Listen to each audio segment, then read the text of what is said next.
This is Solo Travel Talk. Your solo travel advisor is Astrid Clements. Welcome back, dear listeners, to the second part of Astrid's amazing wrap-up of her recent trip to St. Petersburg.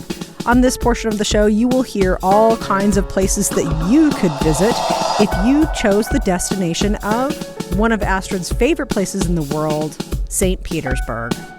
It sounds like there's a lot of things that were exclusive to your tour, but then there was also some things you mentioned that anybody who goes to St. Petersburg would be able to enjoy. Oh yeah, and that's kind of the other things. I'm gonna go through some of the other things that we did on the tour that I would suggest anybody who goes there should do this. And please try not to go 1 or 2 days, because if you do that, you'll see church on the spilled blood. You know, you'll go to the Hermitage for an hour, which is ridiculous. This museum is on the level of the Louvre. I mean, really, it takes you several weeks to be able to see all of the different collections. But they have several the Russians own so much art. It's just unbelievable. And it's all controlled by or most of it by the Hermitage Museum. So, but some of the things that we did is, and before I go into this, and I kind of touched on it, but Peter the Great was the Tsar that created St. Petersburg. And he decided that he wanted to build this city, which is in a swamp, that really basically you shouldn't build a city here, on the Gulf of Finland. He loved the sea and anything with the Navy, and he wanted Russia to be a real naval power, because he felt like that was the key to being strategically real strong. So he wanted St. Petersburg to be where it is, and he wanted it to be what he considered the imperial city of Russia. Now, Moscow and Kiev, they had started for various reasons, whether it was war or commerce or power, politics, etc. So they have a whole different feeling than St. Petersburg. I mean, they have some beautiful buildings there, but the architecture is quite different. St. Petersburg was, from the very beginning, supposed to be an imperial city that was to rival Rome and Paris in beauty.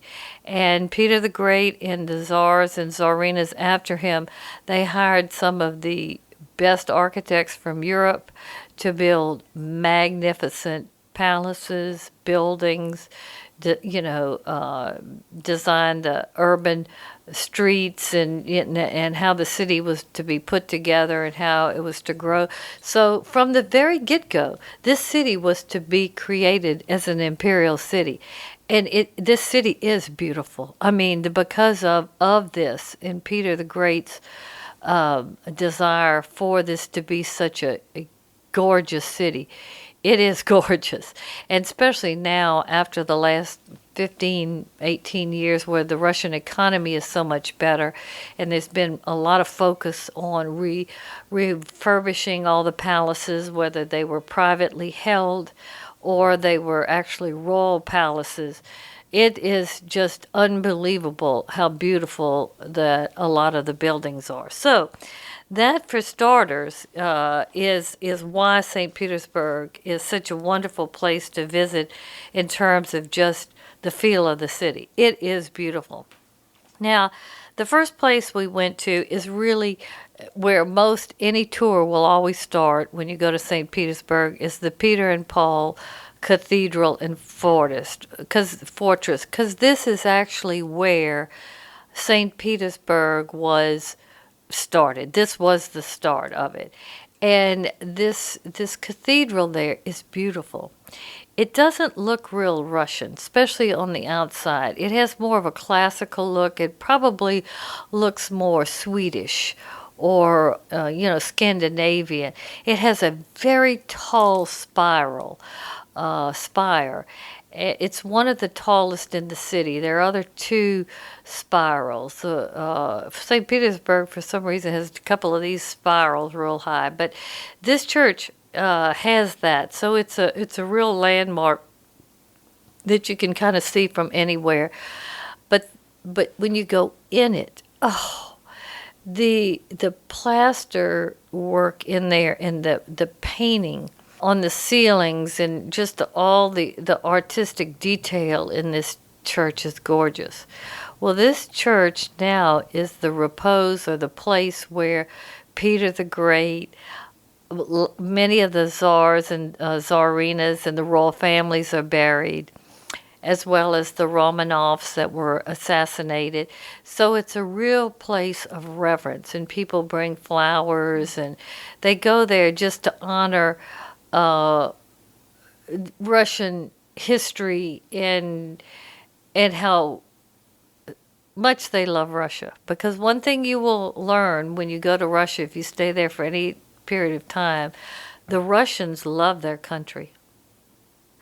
And there are not a lot of people in the world that love their country like the Russians. Put it this way. I mean, they might be proud to be French or love France, but you'll kind of, after a while, you probably hear a few negative things. I have never heard a Russian say one bad thing about their country.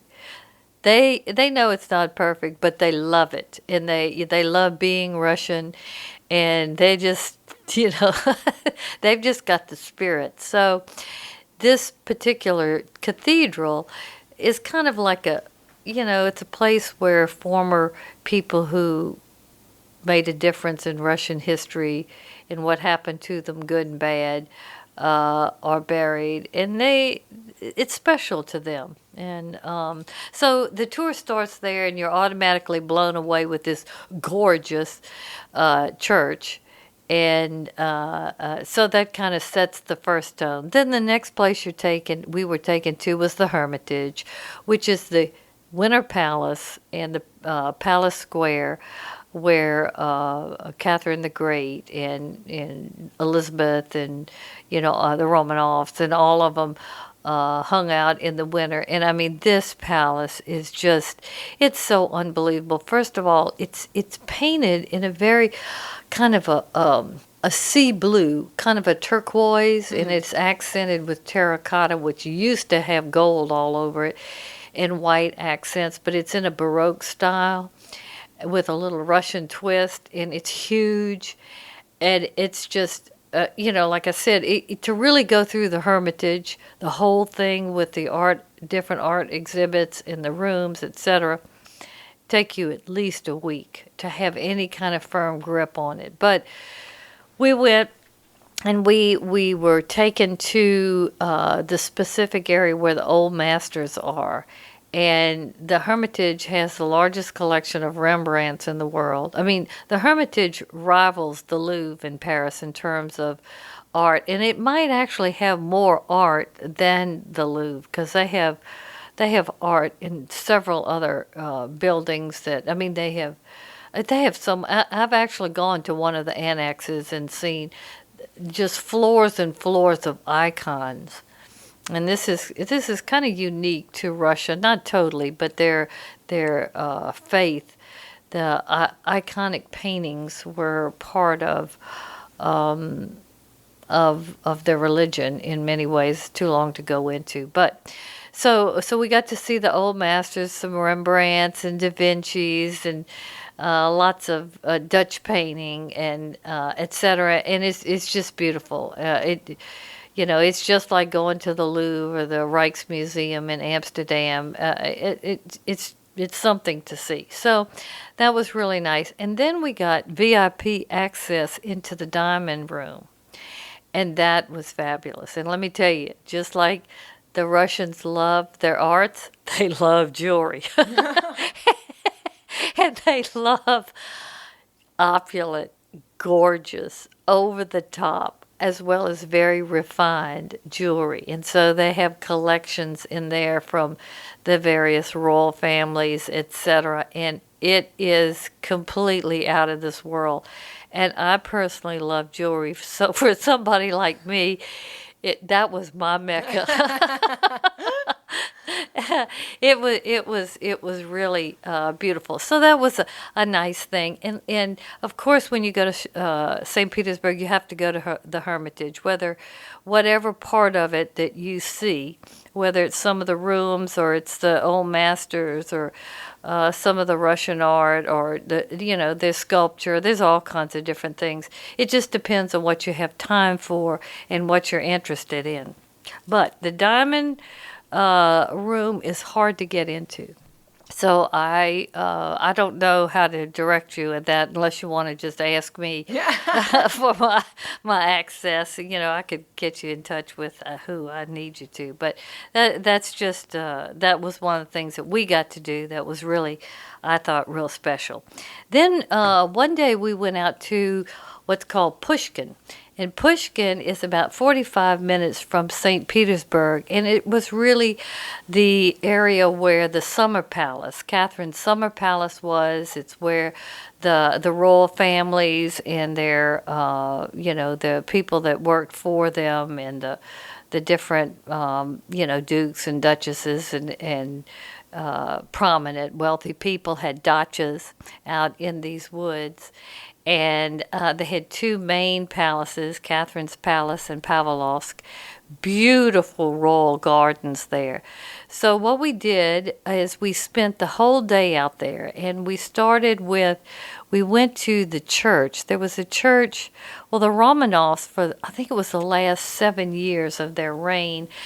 This was the time when the Bolsheviks were getting more power, and so they kind of forced them to, or it was forced upon them to stay out in the summer in Pushkin to kind of, first of all, to protect them a little bit, but also, there was so much going on in St. Petersburg, and they thought, well, if they stay out there, maybe all of this will go away, which unfortunately it didn't.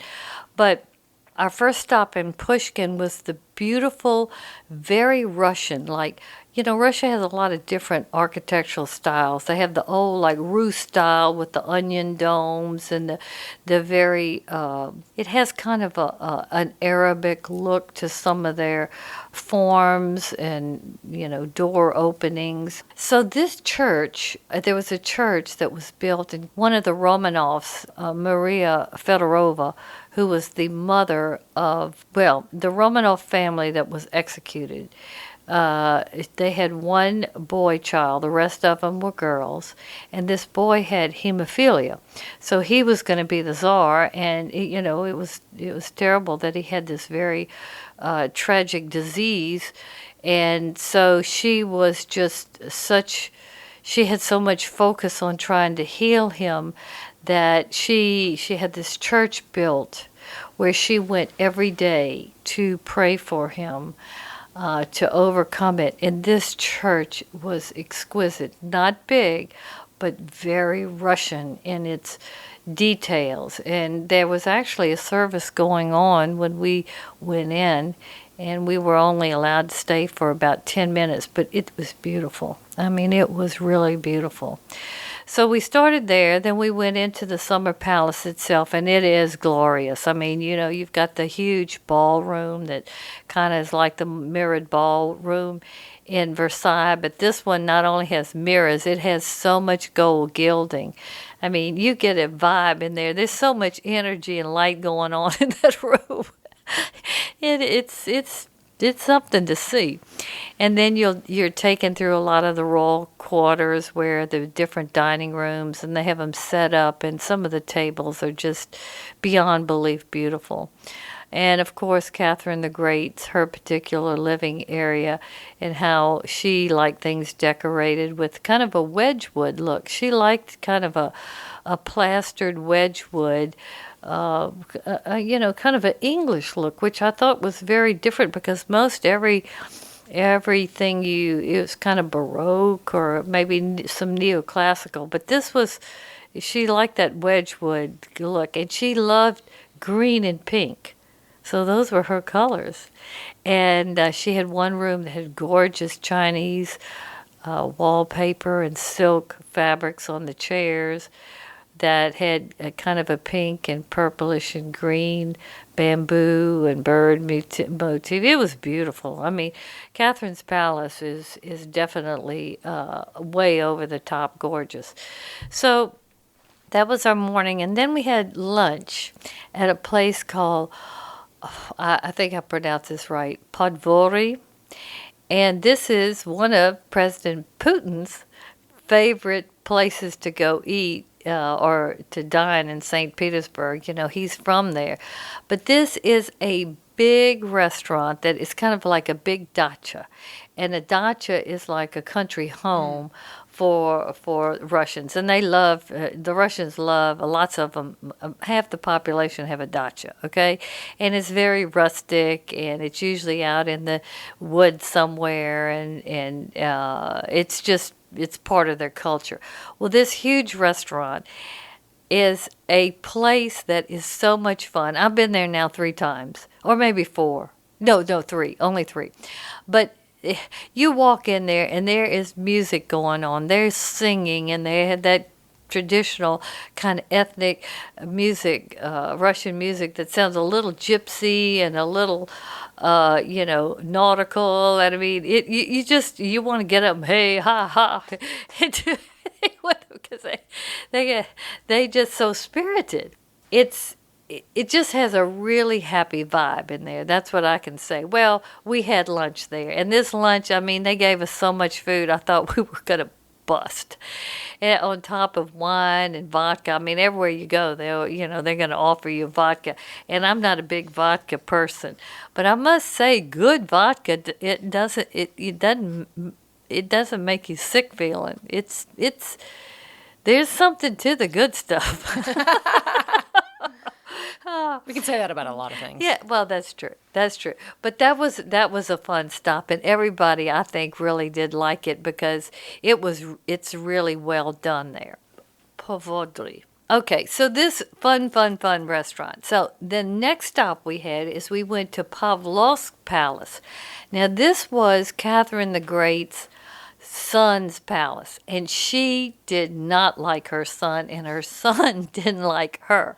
It was her only child. She never remarried after her husband died, and it was rumored that she had her lover kill her husband so she could reign as the Tsarina of Russia, because supposedly he wasn't all together, etc. But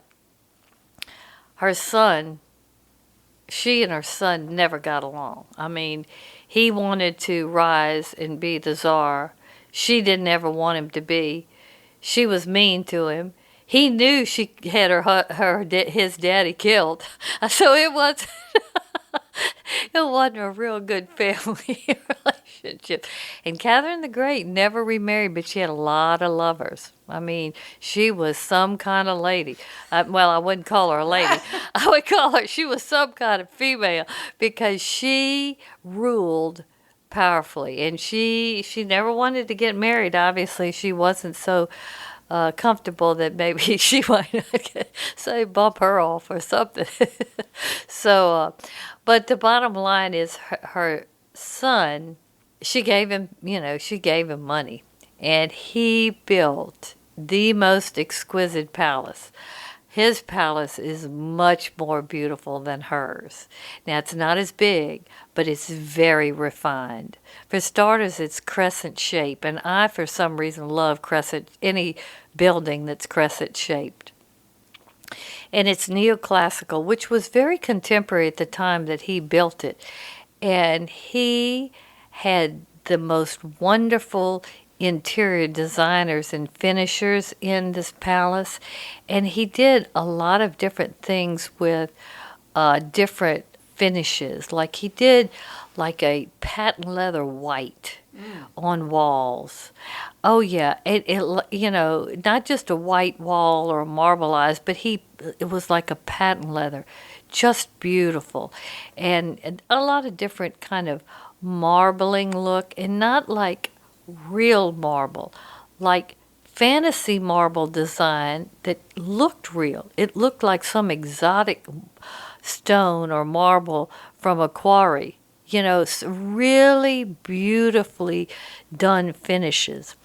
Then he had a lot of artwork in there. He loved art. He was really, I think, very refined in terms of his appreciation for beauty, the arts, etc. The gardens around his palace. I mean, it was all like together.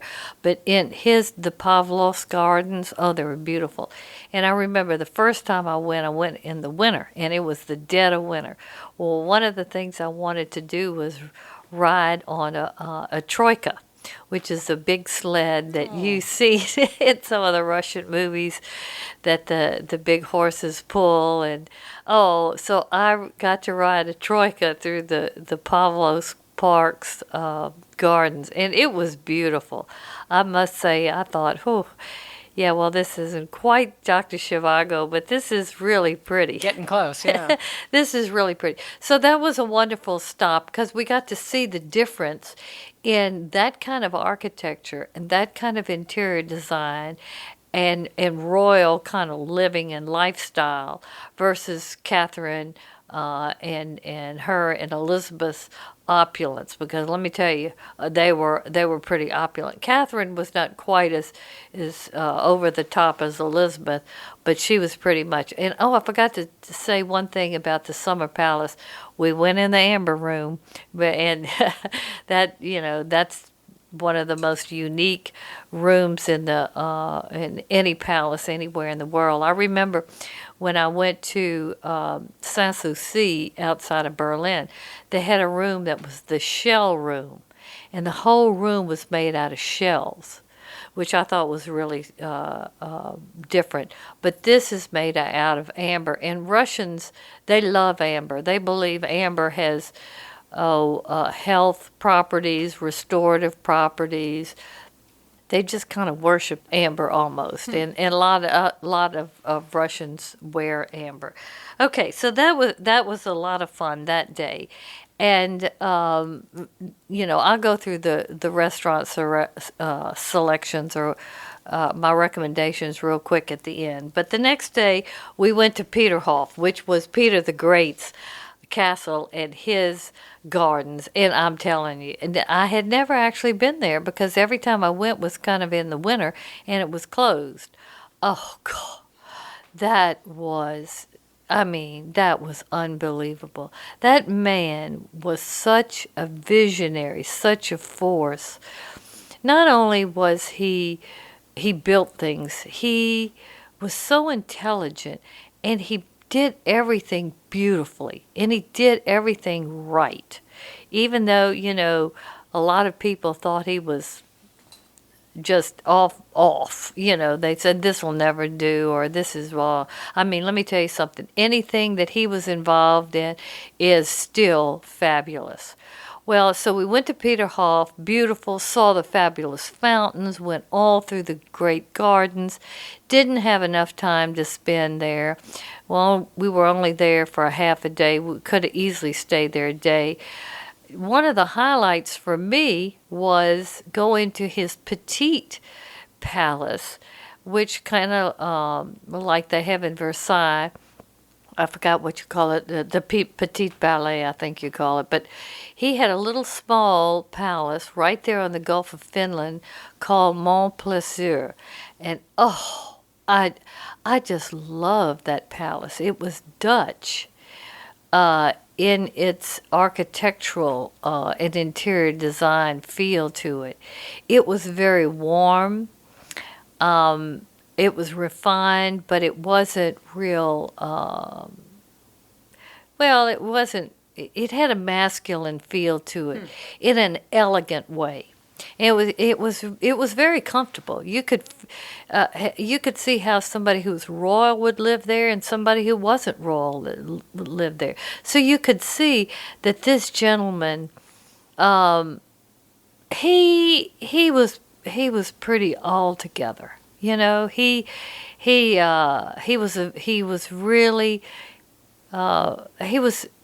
to me a genius, and he was in his thoughts a lot, and how he was going to make things happen, and he did.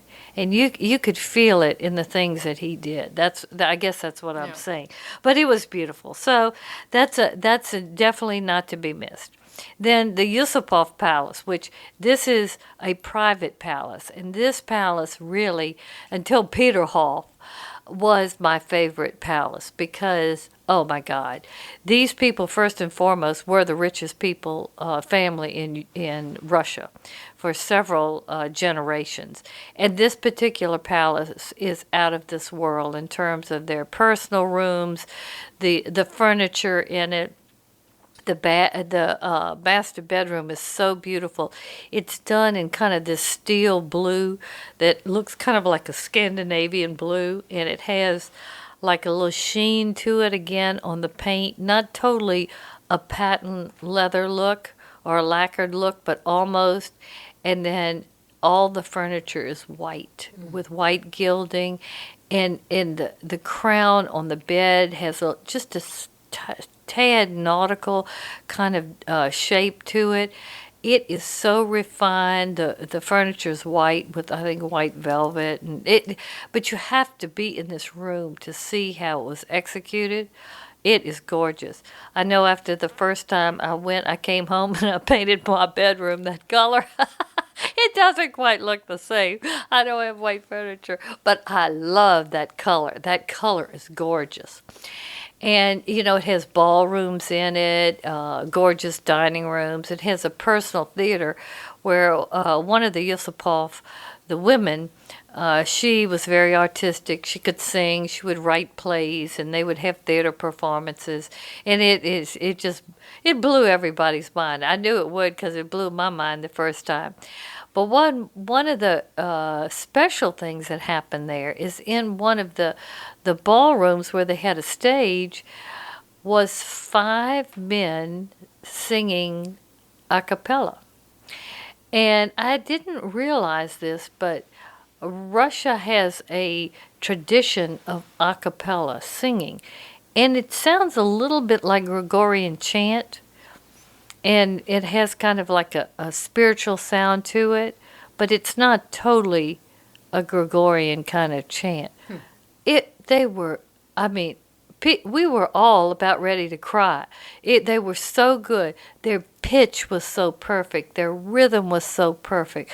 The timbres of all the voices blended wonderfully. We had no idea what we were singing. They were singing about. But we were all almost about ready to cry. It was so beautiful. Every one of the people on the tour bought their CDs when they were selling CDs with it. But it was just such a beautiful, just little intermittent thing that happened in this palace. And they have a lot of concerts in the palace. But this palace is not to be missed when you go to St. Petersburg.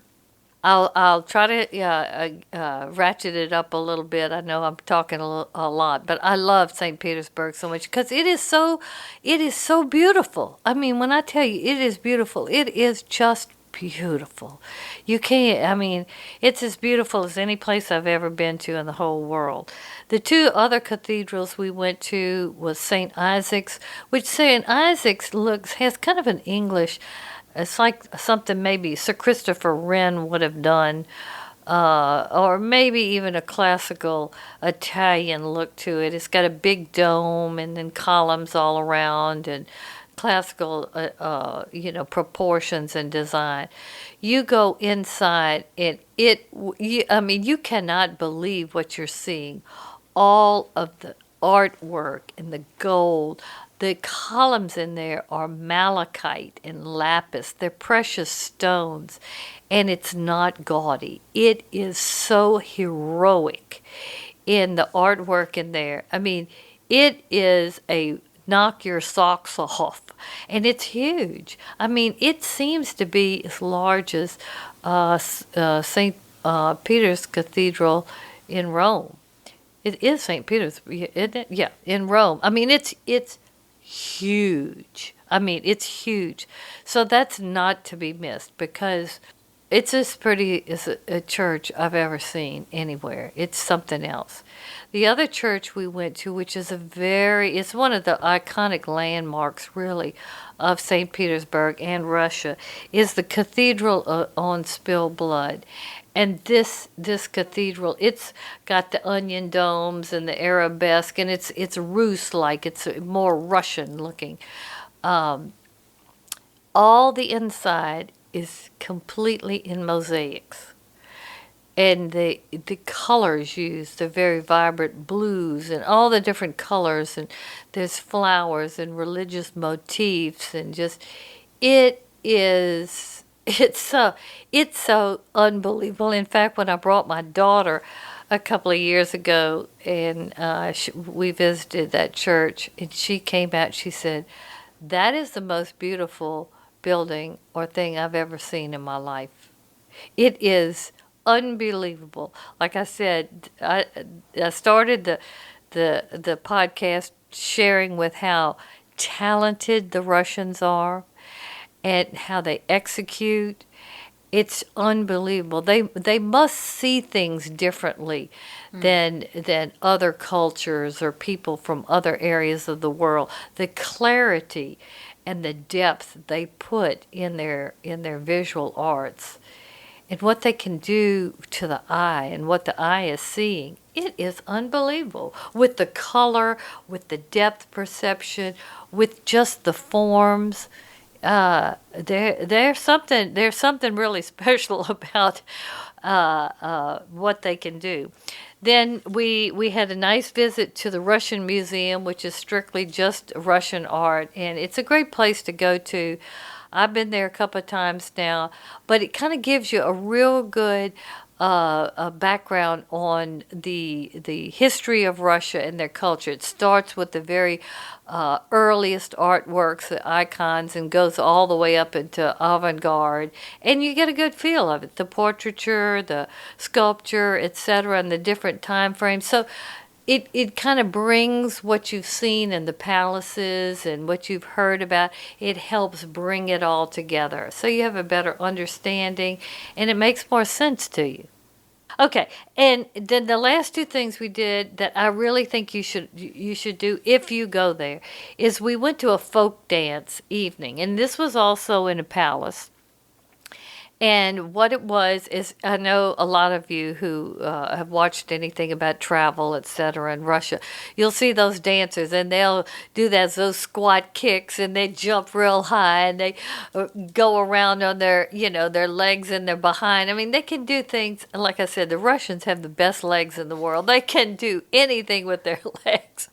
So, but this is completely different than ballet. It's to that folk music that they have, which is very expressive, and it's got a lot of rhythm and get up and go in it, with kind of not a gypsy sound, but a very Slavic sound.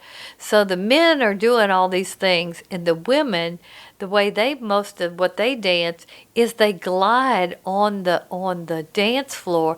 It's like they're gliding on ice. It's like they're not even moving their feet.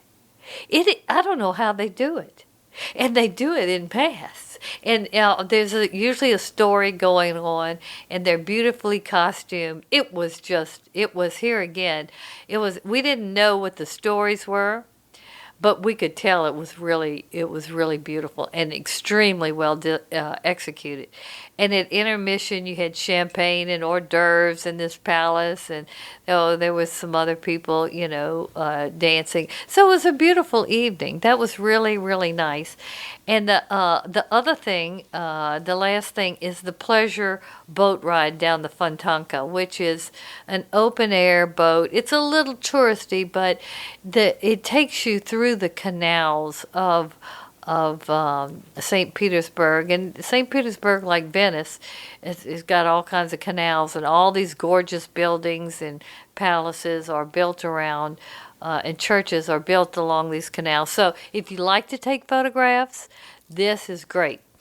Quickly, some great restaurants. Tsar restaurant, oh, fabulous. very opulent interiors, classical Russian fine dining cuisine, a really popular place if you really want to go to one of the top 3 restaurants in St. Petersburg is the Tsar restaurants. Beautiful restaurant, great food. Next is the Russian vodka room, ethnic restaurant, vodka galore. They also have the Russian vodka museum right next door. A little touristy, but it was probably the least or the least favorite restaurant we went to, but it's the Russian vodka room. What can we say? The La Ropa restaurant, which the Tchaikovsky night try to do that. Another restaurant that's really good is Arafvi. I can't say this. I have to spell it. Aragvi. Arafvi. It's a Georgian restaurant. I have been to this restaurant every time I've been there. Fabulous. Georgian food is to die for. If it's good, every time I've been there, I have stuffed. Whether it was the bread or the salads or the stuffed things that they have. The food is extraordinary. Try to go there. Then there was another restaurant, La Terrassa, and this has a rooftop restaurant, very chic, where the beautiful people go eat. And you sit outside and eat. You see the gorgeous rooftop of St. Petersburg. The food is real, what I call high-class continental. And it is really a cool place to go. So that's a real good one, and we enjoyed it there. Baku, that's an Azerbaijani restaurant. Wow. Never had eaten Azerbaijani food. A little bit like Georgian food, but a little bit different. And then our farewell dinner. Oh, my God. Everything just kept getting better and better. We were all so exhausted by the end of the trip because we couldn't sleep. We were so wired up, and it was white nights, and the sun doesn't go down really the whole night. And everything was so much fun that, we were just going on empty. But the last night we had a tour of the Stroganov Palace, and then we ate in the Stroganov Palace. And, Stroganov was famous for his meals. Beef stroganoff was one of them, and we did have beef stroganoff. At the source, yeah. But this was beautiful. It started off, we had the tour of the palace, and we went down into the wine cellar, and we had a caviar and vodka tasting, and a complete education on different caviars and vodkas that were infused, and oh my God, so. And like I said, when you drink good vodka, it's pretty good. And I don't like alcohol, but I wasn't too chicken, and I got with it, and it was really good, and it relaxed us all, and we were ready to just, end the whole trip with a real nice meal, of which we did in this opulent private dining room, and we had, beautiful waiters, and everything was presented wonderfully. And the discussion, this tells you how much fun we had. We all started telling on each other on some of the bad things we've done in our life. Oh my God. It was so funny. Everybody was, one girl was saying, I thought I had married this guy and he was on the trip, and he was blah, blah, but nobody got mad or offended or anything, but it was so much fun. So that wraps it up. I know I've talked a lot, and maybe I've got a little bit off track, but I wanted to kind of paint the picture that St. Petersburg is a fabulous destination to go if you're a solo traveler, or if you're traveling, as a couple or a group of solo travelers that have just gotten together. It has so much to see. I find it very safe. It's extraordinarily beautiful. It's very affordable, And it's really worth spending a minimum of a week for. So I'll end with that. And then I also will also say, if you are interested in going to St. Petersburg and you would like me to put you in touch with my guide and my contacts there, I have great contacts there. I really, really do. From my first trip to now my fourth. And they can make anything happen for you in St. Petersburg. They can do it on a very high VIP level or, a more moderate level, whatever you would like. But if that is the case, I really, I encourage you either to contact me on my website. It's astridtravel.com. I have a little Ask Astrid section where you can, ask me to get back with you on a potential trip to St. Petersburg or whatever. But, I hope you've enjoyed the show. And if you have any questions about this wonderful city, just, ask me. I feel sorry for any listener who isn't following you on social media, because the pictures that came through of your trip to Russia were just incredible. So if you're not following Astrid, make sure you do that right now. And you can go back and see some of the pictures of these gorgeous places that Astrid has been describing.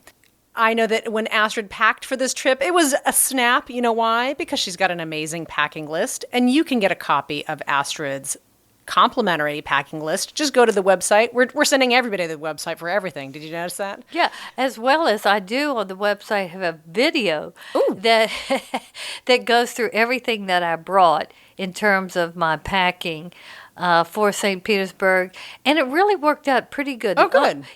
So watch that, because I went we were at the very beginning of June, and it still can be kind of cold. Right, yeah. It might rain, and then it can get hot. So all of that kind of happened. So what maybe I brought just a little too much, because I was bringing these people from Baton Rouge, and I wanted to make sure whatever I had on. But the video, if you're even interested in what to pack, watch the video. So go to astridtravel.com, find the video, and you know what I'll do? I'll put as many links as I can into the show notes so that you can easy access all of those things that we've been talking about. We'll put it all in there. You can subscribe to this podcast on Apple Podcasts, Stitcher, SoundCloud, and really find us any of the finer places that podcasts can be found.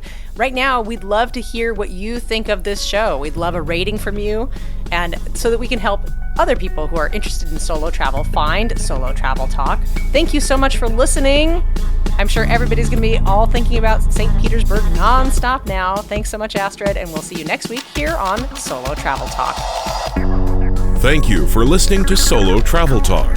Follow Astrid on Instagram, Facebook, and Twitter.